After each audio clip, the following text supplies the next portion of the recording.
Hi, this is Sean Manning with Joey LoMonaco for the WVU Football Sports Chat at thedpost.com.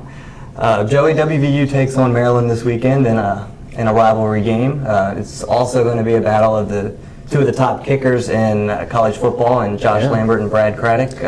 Talk about that a little bit. I mean, you talk about these two guys, and they arrived at their destinations in two radically different ways. Brad Craddock, obviously, is an Australia native. Didn't pick up the game till his adolescence. He's worked with former Baltimore Ravens kicker Matt Stover, and he won the Lou Groza Award last year for the best kicker in the country.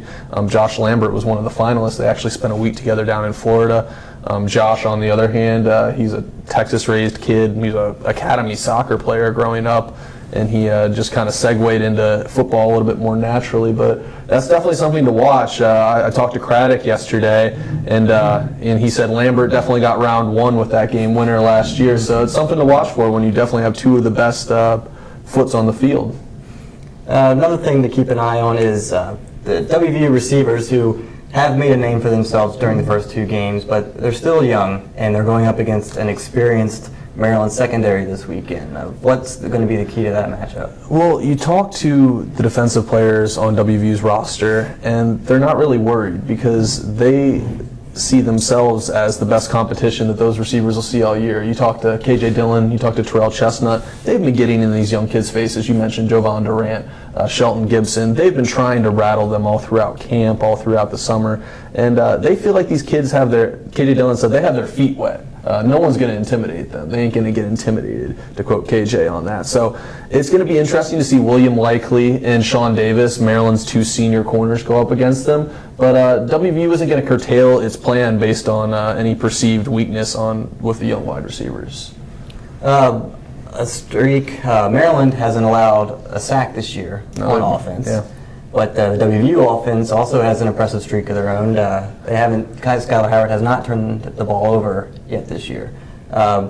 Is there a chance that one of those streaks will end this week, will both end this week? And that's always a speculative game, but I really think that Skylar Howard's done a great job. Only one turnover, which was a lost fumble dating back to last year, since he's become the Mountaineers' starting quarterback. And that's got to end. That's just football. That's just modern college football. He's going to throw an interception. I also think that they'll be able to get after Caleb Rowe, the WVU defense, that is. I think both streaks will end, honestly. It's just, that's football. Maryland, obviously being as close as it is to here, the Baltimore area is very fertile with recruiting. The Tavon Austin, most everybody knows that name, and some others. So Dana Holgorsen would really like to get into that area more so, and obviously playing the in-state team there, the Terps, could really benefit the recruiting grounds. Especially since this game isn't going to be played again until 2020. It's going on a little bit of a hiatus as WVU tries to bring in other regional rivalries.